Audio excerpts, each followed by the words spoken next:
Bonjour, aujourd'hui nous allons parler de la structure des composés organiques. On peut représenter une molécule avec différentes formules.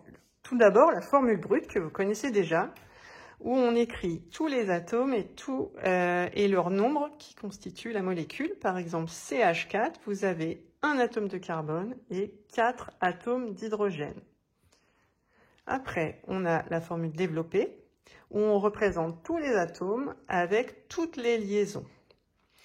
Exemple, la molécule d'éthanal, C2H4O. On représente les 4 liaisons de chaque carbone, 2 liaisons pour l'oxygène, une liaison pour chaque hydrogène. Toutes les tirets sont des liaisons covalentes. Voilà. Après, la formule semi-développée, c'est une simplification de la formule développée, dans laquelle on ne représente pas les liaisons avec les atomes d'hydrogène.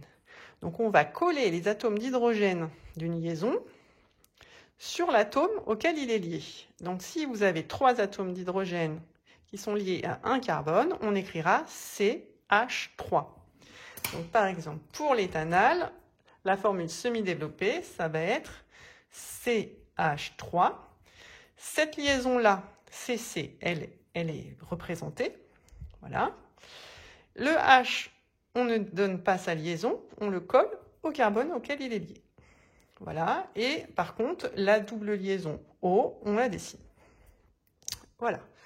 Si on prend l'exemple de l'éthanol, la formule développée de l'éthanol, ce serait c'est CH, H, H, C, O, H, H, H. La formule semi-développée de cette molécule-là sera, donc le carbone, on le laisse, l'autre carbone, la liaison avec l'autre carbone, on la laisse. Là, on va représenter les 3 H collés à ce carbone-là, donc ça fait CH3.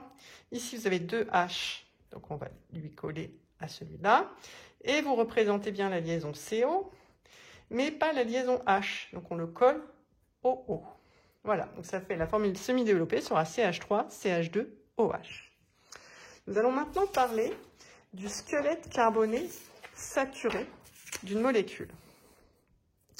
Alors, les atomes de carbone sont liés les uns aux autres pour former des chaînes que l'on appelle les chaînes carbonées, qui peuvent être linéaires quand celles-ci forment une ligne, ramifiées quand sur la ligne il y a une ramification avec un autre carbone, comme là ici CH3, ou alors cycliques quand ça forme un cycle.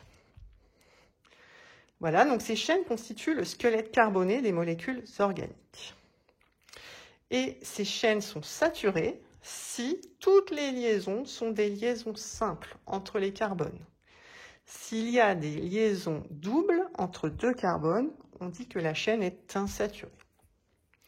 Maintenant, nous allons parler des groupes caractéristiques. Donc un groupe caractéristique, c'est un groupe d'atomes qui confère des propriétés spécifiques aux molécules qui le possèdent. On dit que ces molécules forment une famille chimique. Donc nous allons voir des familles chimiques qu'il faut connaître. Par exemple, si vous avez dans une molécule un atome d'oxygène lié avec un atome d'hydrogène, vous avez le groupe hydroxyle et cette molécule appartiendra à la famille des alcools.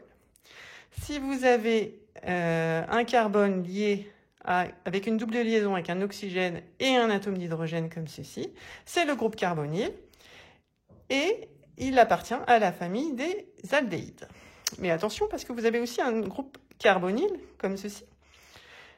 Quand le carbone a une double liaison avec l'oxygène, ce sera la famille des cétones. La différence entre les aldéhydes et les cétones fait qu'il y a le carbone qui a la double liaison avec l'oxygène est lié à un hydrogène pour la famille des aldéhydes, alors qu'il est lié à un autre carbone pour la famille des cétones. Voilà. Donc le but, c'est d'identifier les groupes caractéristiques qui sont présents dans les molécules. Alors prenons l'exemple de tout à l'heure, de l'éthanol. Voilà. Non, c'est pas celui-là, l'éthanol, c'est cette molécule-là. Alors, l'éthanol, bon, alors je vais la réécrire. CH3, CH2, OH.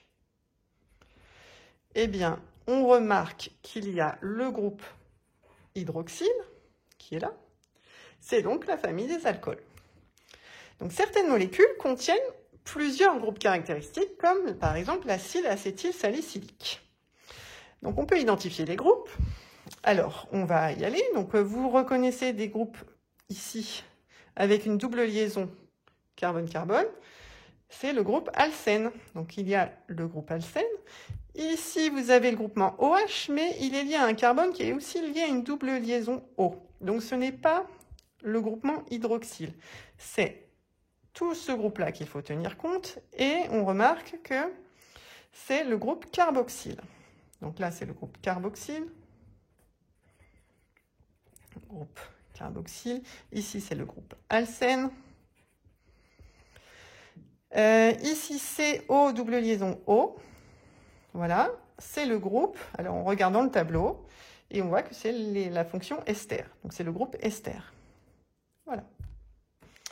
Alors, on peut identifier d'autres groupes carbonés. Donc là, par exemple, cette molécule-là. Donc là, on peut reconnaître donc un carbone qui est lié à 2 carbones et une double liaison O. Voilà. Donc là, c'est le groupe carbonyle. C'est la famille des cétones. Alors, il ne faut pas confondre ce groupe-là, enfin, cette famille-là avec la famille des aldéhydes. Regardez la différence. Là, le carbone est lié avec une double liaison O, donc c'est aussi le groupe carbonyle.